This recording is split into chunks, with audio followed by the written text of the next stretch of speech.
Hello students, welcome to my channel. आज हम maths का सैम्पल पेपर डिस्कस करेंगे। ये स्टैंडर्ड है, इससे पहले हमने बेसिक कवर कर लिया है, उसका हम सेक्शन ए करेंगे। ये लेटेस्ट सैम्पल पेपर है 2022 टू 23। और सेक्शन ए में देखिए आपको 20 क्वेश्चन दिए होंगे और हर क्वेश्चन का 1 मार्क्स होगा। मीन्स ये एमसीक्यू टाइप क्वेश्चन होंगे और आपने पेपर में इनको ज़्यादा लेंथी वे में नहीं करना है। पेपर में अच्छे से ऑप्शन, करेक्ट ऑप्शन को लिख के आना है। जैसे 1 की मान लो जो भी करेक्ट ऑप्शन होगी ABCD, वो यहाँ पर आपने ऐसे फिल करके आनी है अच्छे से। देखिए फर्स्ट क्वेश्चन है आपके पास, let A and B be two positive integers such that A is equal to P cube and Q की power 4 and B is equal to P square Q की power 3 where P and Q are prime numbers. HCF हमने find out करना है, LCM find out करना है, फिर उसकी powers का एक रिलेशन दिया है वो फाइंड आउट करना है, राइट। अब हम देख लेते हैं, ए की वैल्यू हमें दी है पी की पावर 3 क्यू की पावर 4, बी की वैल्यू दी है पी की पावर 2 क्यू की पावर 3। अब देखिए एलसीएम क्या होता है, लीस्ट कॉमन मल्टीपल, और एचसीएफ क्या होता है हमारे पास, हाईएस्ट कॉमन फैक्टर। जब हमने एलसीएम और एचसीएफ फाइंड आउट करना है हमें प्राइम फैक्टराइजेशन की जरूरत होती है। ये पहले ही प्राइम फैक्टराइजेशन दी है। अब कौन कौन से प्राइम यूज हो रहे हैं, देखिए पी एंड क्यू हम दोनों लिख लेंगे, एचसीएफ में भी और एलसीएम में भी। जब हम एलसीएम निकालेंगे तो पी की पावर देखेंगे कौन सी पावर बड़ी है, 3 और 2 में से कौन बड़ा है, 3। सो एलसीएम में 3 आएगा और एचसीएफ में 2 आएगा। जो भी पावर बड़ी है वो हम एलसीएम में लिखेंगे और छोटी पावर को हम एचसीएफ में लिखेंगे। ऐसे अब क्यू की देखिए, यहाँ पर क्यू की पावर है 4 और यहाँ पर है 3। सो एलसीएम में कौन सी पावर लिखते हैं, बड़ी। सो एलसीएम में आएगी क्यू की पावर 4 और एचसीएम में आएगी क्यू की पावर 3। अब उसने बोला है कि अगर एलसीएम है उसको हम लिखते हैं पी की पावर आर एंड क्यू की पावर एस। देखिए यहाँ पर दिया हुआ है, तो ऑन कंपेयरिंग हमारे पास आर की वैल्यू आती है 3 एंड एस की वैल्यू आती है 4। ऐसे ही अगर हम एचसीएफ को कंपेयर करें कि पी की पावर एम एंड क्यू की पावर एन से, तो एम की पावर आती है 2 एंड एन की पावर आती है 3। फाइंड आउट हमने क्या करना है, M plus N and R plus S. M और एन को ऐड कर दें, वो कितना बन गया हमारे पास 5। आर और एस को ऐड कर दें, वो कितना बन गया 7। So 7 5 35। So option C is your correct answer. So first का आंसर है option C, that equals to 35। Question second देखिए, let P be a prime number, the quadratic equation having its roots as a factor of P. P अगर हमें एक prime number दिया हो, हमें मालूम है कि जो प्राइम नंबर होता है उसके सिर्फ दो ही फैक्टर्स होते हैं, एक 1 और एक नंबर इटसेल्फ। अगर ये इस इक्वेशंस का किसी इक्वेशन का रूट बनता है प्राइम, तो वो 1 को भी इक्वेशन सेटिस्फाई करेगी और पी को भी सेटिस्फाई करेगी। अब हम ऊपर देख लेंगे कि कौन सी इक्वेशन इन दोनों वैल्यूज को सेटिस्फाई कर रही है। अब देखिए यहाँ पर प्लस है, यहाँ पर भी प्लस है और ये दोनों वैल्यू भी पॉजिटिव है। इनको यहाँ पर पुट करने से हमारे पास आंसर 0 नहीं आएगा। सो ये ऑप्शन तो वैसे ही कट होगी और x square minus P x plus P में भी नहीं आएगा। सो ये भी ऑप्शन कट होगी। अब हमने चेक किस में करना है, बी एंड डी में करना है। जब 1 और पी इन दोनों इक्वेशंस में से किसी इक्वेशन को सेटिस्फाई कर जाएंगी तभी वो उस इक्वेशंस के रूट्स बनेंगी। सो इसीलिए हम यहाँ पर सेटिस्फाई करवा के देख लेंगे। देखिए बी में सेटिस्फाई करवाएं जरा, x square minus P plus 1 x plus P equals to 0 है, तो एक्स की वैल्यू हम 1 पुट कर देते हैं, 1 minus P plus 1 plus P equals to 0। So 1 minus P minus 1 plus P. So ये देखिए कैंसल आउट होगी, सो आंसर आ गया 0। देखिए यहाँ तो 1 सेटिस्फाई हो रहा है, हो सकता है कि यहाँ भी सेटिस्फाई हो रहा है, दूसरी इक्वेशन में भी चेक कर लें जरा। यहाँ नहीं हो रहा है ना, तो अगर तो दोनों इक्वेशन में सेटिस्फाई हो रहा था तो फिर हम बी चेक कर लेते। अब इसी में हो रहा है तो फिर हमारा आंसर आ गया बी। सो सेकंड का option B is your correct answer. अब थर्ड क्वेश्चन देखिए, if alpha and beta are the zeros of the polynomial P x square minus 2x plus 3p। हमने अल्फा प्लस बीटा को alpha beta के बराबर रखना है और p की वैल्यू फाइंड आउट करनी है, राइट। अब देखिए अल्फा प्लस बीटा की वैल्यू क्या होती थी, sum of roots minus B upon A होता था और प्रोडक्ट ऑफ रूट्स होता था C upon A. P x square minus 2x plus 3p equals to 0 में से ए बी सी की वैल्यू निकाले। ए की वैल्यू आएगी p, बी की वैल्यू आएगी हमारे पास -2 एंड सी की आएगी 3p और वैल्यूज पुट कर दे इसमें। सो इसकी वैल्यू आ जाएगी -2 अपॉन पी और सी अपॉन ए की वैल्यू आ जाएगी 3p अपॉन पी। अब इन दोनों को क्या करना है, इक्वल करना है according to the question. So 2 upon P equals हो गया 3p अपॉन पी। पी के साथ P cancel out, so P की वैल्यू आ गई 2/3। So option B is your correct answer. So third का आंसर आ गया हमारे पास option B.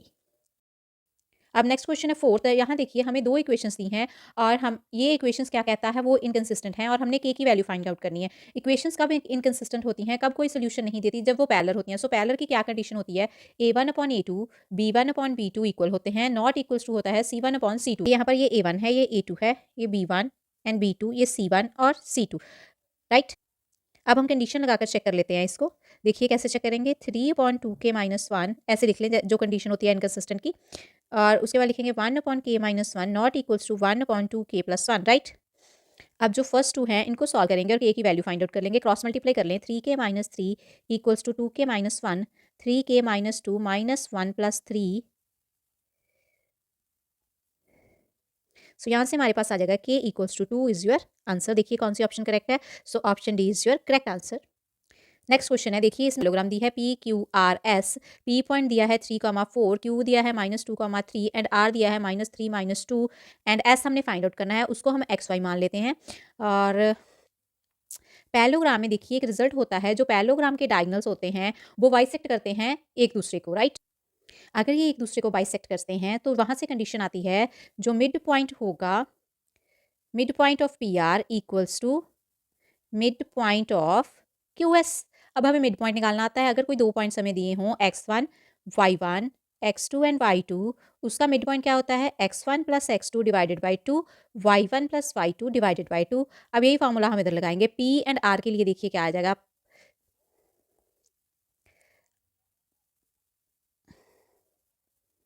Equals to and Q S का मिड पॉइंट निकाल लिया। अब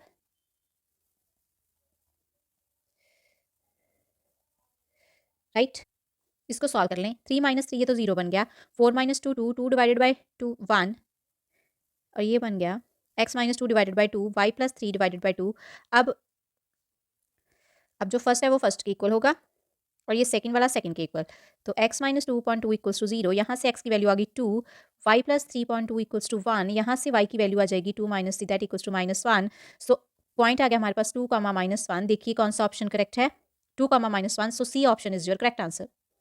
अब नेक्स्ट क्वेश्चन है, इसमें दो ट्रायंगल्स दे दी हैं ए बी सी एंड एक दे दिया है हमें पी क्यू आर, और दोनों ट्रायंगल आपस में क्या है, सिमिलर, राइट। और ए एम एल्टीट्यूड है ए बी सी का और पी एन एल्टीट्यूड है पी क्यू आर का respectively. A B square upon P Q square दे दिया है 4/9 और A M upon P N हमने फाइंड आउट करना है। अब देखिए अगर दोनों ट्रायंगल्स आपस में सिमिलर हों तो ट्रायंगल्स की कॉरस्पॉन्डिंग साइड की रेशो सेम होती है और उसके साथ साथ ही जो एल्टीट्यूड है उसकी रेशो भी सेम होती है। और इसके साथ एक और रिजल्ट आता है, A B upon P Q किसके इक्वल होता है, A M upon P N के भी इक्वल होता है अगर दोनों ट्रायंगल्स आपस में सिमिलर हो, राइट। अब आप देखिए हमने ए एम और पी क्यू की वैल्यू यहाँ से निकाल लेंगे, वो क्या आ जाएगी, दोनों तरफ हम अगर स्क्वायर रूट कर दें तो हमारे पास आंसर आ गया 2.3। So A M upon P N की वैल्यू क्या आ गई, 2.3। So option D is your correct answer. अब नेक्स्ट क्वेश्चन ट्रिग्नोमेट्री का क्वेश्चन है, question 7th। X tan 60 degree cos 60 degree equal दिया है हमें साइन 60 डिग्री और कॉट 60 डिग्री के, राइट। अब एक्स इधर रख लेते हैं, इसको उधर ले जाते हैं। साइन 60 डिग्री लिखा है, कॉट 60 को कैसे लिख सकते हैं हम, कॉस 60 डिवाइडेड बाय साइन 60। अब ये कॉस 60 नीचे आ जाएगा, ऐसे ये tan 60 था ये भी नीचे गया, तो इसको कैसे लिख सकते हैं हम, कॉस 60 अपॉन साइन 60। अब देखिए क्या क्या कैंसिल हो रहा है, साइन 60 और साइन 60 यहाँ पर कैंसिल हो गए, ये कॉस 60 और कॉस 60 यहाँ पर कैंसिल हो गए। हमारे पास रह गया cos 60 upon sine 60 that equals to cot 60 degree. अब देखिए यहाँ पर कोई भी 60 डिग्री में एंगल नहीं है तो हम टी रेशो चेंज कर सकते हैं, इसको लिख सकते हैं कॉट 90 - 30 डिग्री, राइट। 90 - 30 कितना बनेगा, 60। सो कॉट 90 - थीटा क्या होता है, tan theta, so that equals to tan 30 degree. Option देख लीजिए आप। So option B is your correct answer. Otherwise एक और मेथड है, आप टैन 60 कॉस 60 साइन 60 और कॉट 60 की वैल्यू पुट करें और वहां से एक्स की वैल्यू निकालें। वैसे ये मेथड ईजी है। तो यहाँ पर क्या फॉर्मूला लगाया था, कॉट 90 - थीटा इक्वल्स होता है टैन थीटा की, राइट। नेक्स्ट क्वेश्चन है 8th। Sine theta plus cos theta की हमें वैल्यू दे दी है √2 और tan theta plus cot theta की हमने फाइंड आउट करनी है। इसको पहले देख लेते हैं कैसे लिख सकते हैं। इसको लिख सकते हैं sine theta upon cos theta, cot theta को लिख सकते हैं cos theta upon sine theta. अब एलसीएम ले लें, ये बन गया कॉस थीटा साइन थीटा, ऊपर क्या बन जाएगा, क्रॉस मल्टीप्लाई होकर sign square theta plus cos square theta. अब इन दोनों को ऐड करके हमारे पास आंसर क्या आएगा, 1, बिकॉज ये एक आइडेंटिटी है। क्या रह गया, cos theta upon sine theta. अब देखिए cos theta upon sine theta की वैल्यू हम यहाँ से निकाल लेंगे, स्केलिंग ऑन बोथ साइड करें, sine square theta plus cos square theta plus 2 times sine theta and cos theta equals to आ गया 2। ये तो हमारे पास क्या बन गया, 1, क्योंकि आइडेंटिटी थी। 2 साइन थीटा कॉस थीटा, ये 1 उधर जाके सब्ट्रैक्ट हो गया, यहाँ रह गया 1। So sine theta cos theta की वैल्यू आपके पास आ गई 1/2, वो वैल्यू यहाँ पर रिप्लेस कर दे, 1/1/2 that equals to 2। So option B is your correct answer. अब नेक्स्ट क्वेश्चन है, क्वेश्चन 9th। कहता फिगर में डी ई जो है वो पैरेलल है बी सी के। ए ई की वैल्यू हमें दे दी है ए, ई सी की वैल्यू दे दी है बी, डी ई की है एक्स एंड बी सी की है वैल्यू वाई, और हमने रिलेशन फाइंड आउट करना है कि कौन सा रिलेशन इसमें से ट्रू है। अब देखिए यहाँ दो ट्रायंगल्स बन रही हैं, एक बन रही है ए डी ई, अगर हम इन दोनों ट्रायंगल्स को अलग अलग कंसिडर कर लें तो एक बन रही है ए बी सी। अब हम पहले क्या करेंगे, इन दोनों ट्रायंगल्स को सिमिलर प्रूव करेंगे। देखिए ये क्वेश्चन 1 मार्क्स है, एमसीक्यू है, यहाँ पर आपको करने की जरूरत नहीं है। आप ऐसा करना, जब ये 2 मार्क्स में आ जाए फिर आप करना इसको सिमिलर प्रूव। लेकिन अब मैं आपको बता रही हूँ, देखिए जो डी एंगल होगा और बी एंगल होगा वो सेम होंगे, ऐसे जो ई एंगल होगा और सी एंगल होगा वो भी आपस में सेम होंगे, और ये एंगल ए तो दोनों में कॉमन है, तो by A angle angle angle criteria these two triangles are similar. अगर दोनों ट्रायंगल आपस में triangle A D E similar हो जाए ट्रायंगल ए बी सी के, तो हमारे पास रिजल्ट क्या आ जाएगा, जो कॉरस्पॉन्डिंग साइड्स है उसकी रेशियो भी आपस में इक्वल आ जाएगी, upon A C equals to D E upon B C. A E के कॉरस्पॉन्डिंग ए सी, डी ई के कॉरस्पॉन्डिंग बी सी। अब इसमें वैल्यू पुट कर दें, वैल्यू दी है ए और ए सी है पूरा मीन्स ए प्लस बी, डी ई की वैल्यू है एक्स और बी सी की वैल्यू है वाई। अब यहाँ से एक्स की वैल्यू आ जाएगी A Y upon A plus B, right. अब नेक्स्ट क्वेश्चन है question 10th, A B C D एक ट्रेपीजियम हमें दी है, हम बना लेते हैं एक trapezium A B C and D, और ए डी पैरेलल है बी सी के, ठीक है, ए डी पैरेलल है बी सी के, और ए डी की लेंथ दे दिया है हमें 4 centimetre. If the diagonal of A C and B D intersect each other at O, जो ये डायगोनल्स हैं वो कहाँ पर इंटरसेक्ट कर रहे हैं, ओ पर, और A O upon O C, A O upon O C equal है D O upon O B, that equals to 1/2, means A से ओ तक 1 और ओ सी 2, ऐसे ही ओ डी 1 और ओ बी क्या है 2, ये रेशो हमें दी है, और हमने बी सी की वैल्यू को कैलकुलेट करके बताना है। अब आप देखिए जो एंगल ए ओ डी है और एंगल बी ओ सी है वो आपस में इक्वल हो जाएंगे क्योंकि वर्टिकली अपोजिट एंगल्स हैं, ये एंगल्स इक्वल हो गए, राइट। अब हमें ए ओ अपॉन ओ सी और D O upon O B भी इक्वल दिया है, मीन्स ये साइड्स की रेशो भी इक्वल है और इनके बीच के एंगल भी इक्वल है, तो इससे है वो सिमिलर हो जाएगी हमारे पास ट्रायंगल सी ओ बी के, right, by S A S, because से हमें रिजल्ट मिल जाएगा D A upon B C, right. अब देखिए हमें कौन कौन सी वैल्यू दी है, ये वैल्यू मालूम है। अब D O upon O B की वैल्यू कितनी थी 1/2, डी ए की वैल्यू और ए डी की वैल्यू कितनी है 4, बी सी की हमने फाइंड आउट करनी है, तो बी सी की आ जाएगी हमारे पास 8 centimetre, right. So option C is your correct answer. अब नेक्स्ट क्वेश्चन है, if two tangents inclined at an angle of 60 degree are drawn to a circle of radius 3 centimetre, एक सर्कल है हमारे पास, उसकी रेडियस दी है 3 सेंटीमीटर और उस पर दो टेंजेंट्स हैं, राइट, और उनके बीच में एंगल कितना बन रहा है 60 degree, then the length of the each tangent is equal to, तो हमने length of the each tangent अगर हम फिगर को थोड़ा सा कंप्लीट करते हैं तो देखिए ये कुछ ऐसी फिगर बन जाएगी, इसको हम ये मान लेते हैं पी एंड पी बी मान लेते हैं, P A and P B हमने फाइंड आउट करना है और दोनों इक्वल ही होती हैं बिकॉज किसी भी एक्सटर्नल पॉइंट से जब हम सर्कल पर दो टेंजेंट्स ड्रॉ करते हैं तो उनकी लेंथ आपस में इक्वल आती है। अब आप देखिए हमने निकालनी कैसे है पी ए, देखिए जो ये रेडियस है, ये टेंजेंट है, टेंजेंट और रेडियस में एंगल कितना होता है 90 डिग्री, राइट। अब आप देखिए हमें ये दी है 3 सेंटीमीटर इसकी रेडियस, ये एंगल है 60 डिग्री, जब हम इनको ज्वाइन कर दें ये दो ट्रायंगल में स्प्लिट हो जाता है और ये दो एंगल आपस में इक्वल होते हैं, सो ये भी 30 आ जाएगा और ये भी 30 आ जाएगा। अगर हम इस ट्रायंगल को लें, इन ट्रायंगल पी ए ओ, अगर हम इसको ऐसे बना लें P A O, so A O की वैल्यू है 3 सेंटीमीटर, ए पर है 90 डिग्री एंड पी पर है 30 डिग्री, 30 डिग्री के कॉरस्पॉन्डिंग ये हो गया परपेंडिकुलर, ये हो गया बेस और ये होगी हाइपोटेन्यूज। अब पी और बी किस में आते हैं, tan में आते हैं, सो tan 30 डिग्री क्या आ जाएगा A O upon A P, so tan 30 degree की वैल्यू 1/√3, ए ओ की वैल्यू है 3 और ए पी की यहाँ से मिल जाएगी क्रॉस मल्टीप्लाई करके, so A P equals to 3√3, A P हो और पी ए हो one and the same thing, so option D is your correct answer 3√3 centimetre. अब नेक्स्ट क्वेश्चन है 12th, the area of the circle that can be inscribed in a square of 6 centimetre, हमने area निकालना है circle का जो एक square के अंदर है और स्क्वायर की साइड हमें दी है 6 सेंटीमीटर। देखिए अगर 6 सेंटीमीटर साइड दी है तो जो सर्कल है उसका डायमीटर भी कितना आ जाएगा 6 सेंटीमीटर, अगर डी हमारे पास 6 सेंटीमीटर आ गया तो रेडियस हो गई 3 सेंटीमीटर। एरिया ऑफ सर्कल का फॉर्मूला क्या होता है pi R square that equals to pi R square, so R की वैल्यू है 3, पाई को सॉल्व नहीं करेंगे, पाई ऐसे चल रहा है क्वेश्चन में, so 3 का square that equals to 9 pi centimetre square, so option D is your correct answer.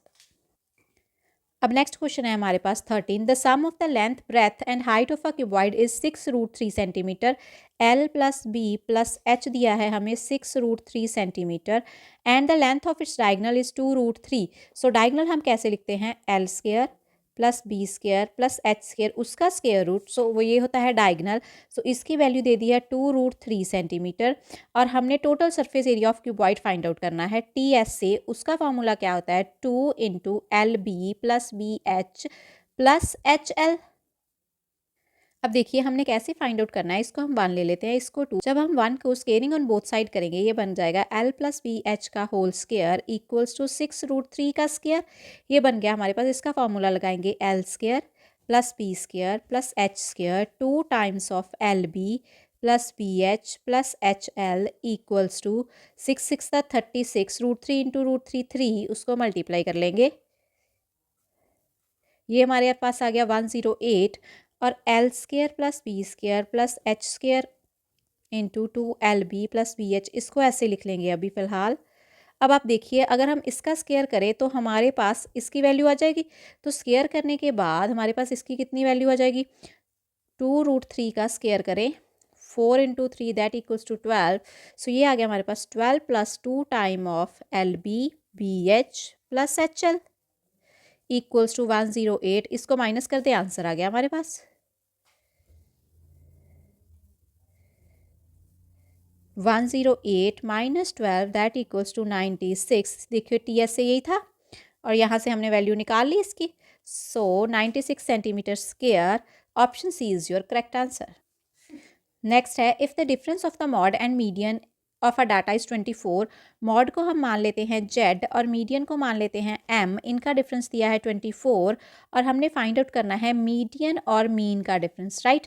अब देखिए हमारे पास एक रिलेशन होता है equals to 3 time median minus 2 time mean, right. अब देखिए Z माइनस M हमें दिया है 24, सो Z की वैल्यू यहाँ से आ गई 24 प्लस M। इसको हम इसमें पुट कर देंगे, कर दीजिए put 24 plus M equals to 3M minus 2x bar.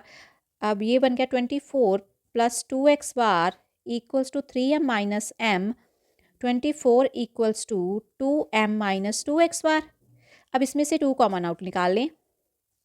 M minus x bar equals to 24, 2 उधर जाके डिवाइड हो जाएगा। So M minus x bar की वैल्यू आ गई हमारे पास 12। यही वैल्यू हमने फाइंड आउट करनी थी। So option B is your correct answer. अब नेक्स्ट क्वेश्चन है the number of revolutions made by a circular wheel of radius 0.25 metre in a rolling a distance of 11 kilometre is.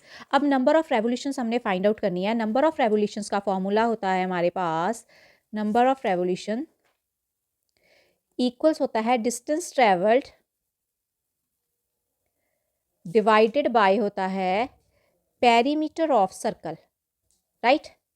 अब इसमें हम value fill कर देंगे। अब देखिए यहाँ पर किलोमीटर है और यहाँ पर मीटर है, पहले हम यूनिट सेम कर लेंगे। सो डिस्टेंस हमारे पास है 11 kilometre. So this can be written as 11 × 1000 metre. So this is 11,000 metre. Perimeter आ जाएगा हमारे पास 2 × 22.7। आर की वैल्यू है 0.25। इसको सॉल्व कर लें, 2 × 22.7 25/100। कटिंग कर लें इसकी। अब देखिए इसको कैलकुलेट करके आ जाएगा 11/7। सो नंबर ऑफ रेवोल्यूशंस आ जाएंगे। डिस्टेंस कितनी हमने ट्रैवल की 11,000 divided by 11/7 that equals to 7,000। So option D is your correct answer. अब नेक्स्ट क्वेश्चन है for the following distribution the sum of the lower limit of the median and modal class. Median class भी चाहिए हमें, यहाँ पर model class भी चाहिए। देखिए मीडियन क्लास के लिए हमें क्यूमुलेटिव फ्रीक्वेंसी फाइंड आउट करनी पड़ेगी। मॉडल क्लास हम पहले लिख लेते हैं। मॉडल क्लास कब कैसे लिखेंगे, जिसकी फ्रीक्वेंसी हाईएस्ट है। किसकी फ्रीक्वेंसी हाईएस्ट है, देखिए यहाँ पर 20 की। सो 20 के कॉरस्पॉन्डिंग हमारे पास होगी मॉडल क्लास। इसकी हमने लेनी है लोअर लिमिट, तो लोअर लिमिट आ गई 15। सो मीडियन क्लास के लिए हम क्यूमुलेटिव फ्रीक्वेंसी फाइंड आउट करेंगे। वो कैसे फाइंड आउट करेंगे, सो फर्स्ट को हम एज इट इज़ लिख लेंगे, इन दोनों को ऐड करेंगे दैट इक्वल्स टू 25। अब 25 में 12 ऐड कर देंगे दैट इक्वल्स टू 37। अब इसमें 20 ऐड कर देंगे 57 और इसमें जब 9 ऐड करेंगे वो आ जाएगा हमारे पास 66, राइट। को हम डिवाइड करेंगे, ये आ गई n की वैल्यू, सो n/2 निकालते होते हम। ये आ गया 33। अब देखेंगे कि क्यूमुलेटिव फ्रीक्वेंसी में 33 कहाँ पर लाई कर रहा है। देखिए यहाँ पर लाई कर रहा है 37 में। सो अब क्लास इंटरवल आ गया हमारे पास 10 to 15। इसकी लोअर लिमिट लेनी है, वो क्या आ गई हमारे पास 10। सो मीडियन क्लास की लोअर लिमिट आ गई हमारे पास 10। उसने इन दोनों का सम पूछा है, अब ऐड कर दें 15 + 10 that equals to 25। So option B is your correct answer.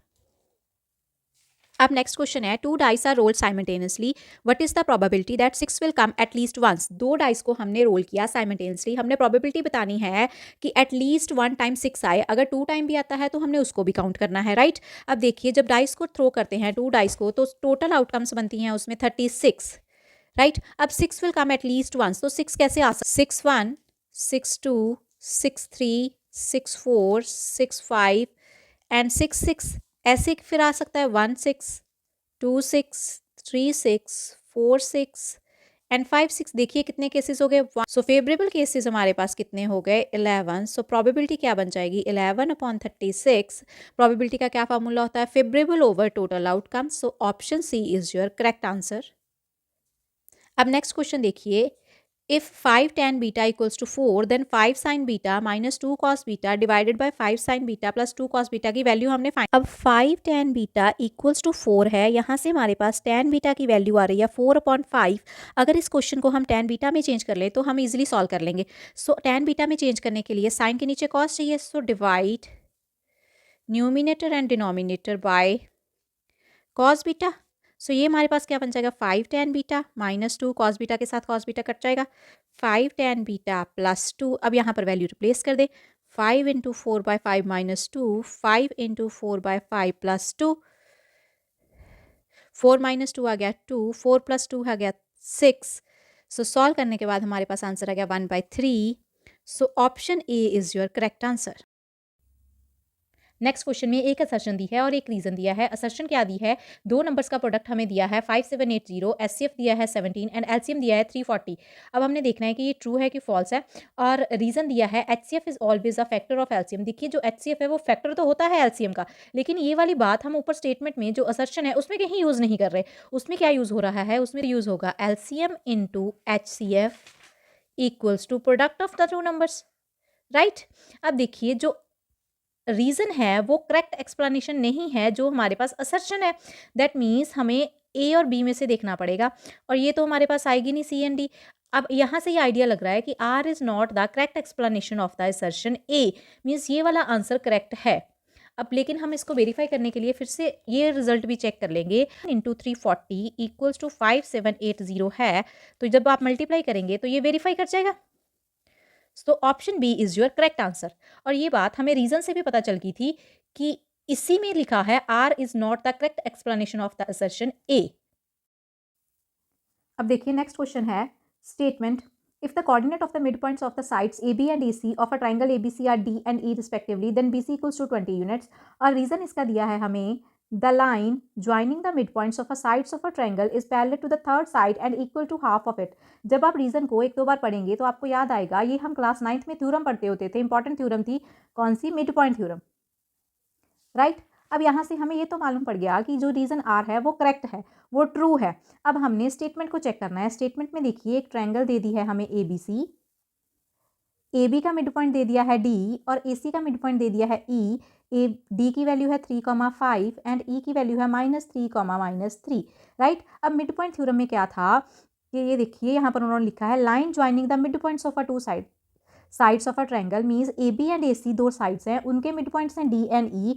जब हम इनको ज्वाइन कर लेते हैं ये थर्ड साइड के पैरेलल आता है, तो that means so D E parallel होगा बी सी के and D E can be written as half of B C, right. और बी सी की वैल्यू हमें 20 यूनिट्स दे दी है। अब अगर हम डी ई की वैल्यू फाइंड आउट कर लें और इस रिजल्ट को वेरीफाई कर लें तो हमारे पास स्टेटमेंट ए भी ट्रू हो जाएगी। सो कर लेते हैं डी ई की value find out. D E की वैल्यू फाइंड आउट कैसे होगी, तो डिस्टेंस फार्मूला लगा लेते हैं। लगा लें डिस्टेंस फार्मूला, -3 स्क्वायर प्लस -3 -5 का स्क्वायर। तो ये आ जाएगा आपके पास -3 -6 का स्क्वायर आ गया 36, -3 -5 -8 उसका स्क्वायर आ गया 64। सो ये बन गया हमारे पास 100। सो इसकी वैल्यू आ गई 10 यूनिट्स। अब देखिए डी ई आ गया हमारे पास 10 यूनिट्स।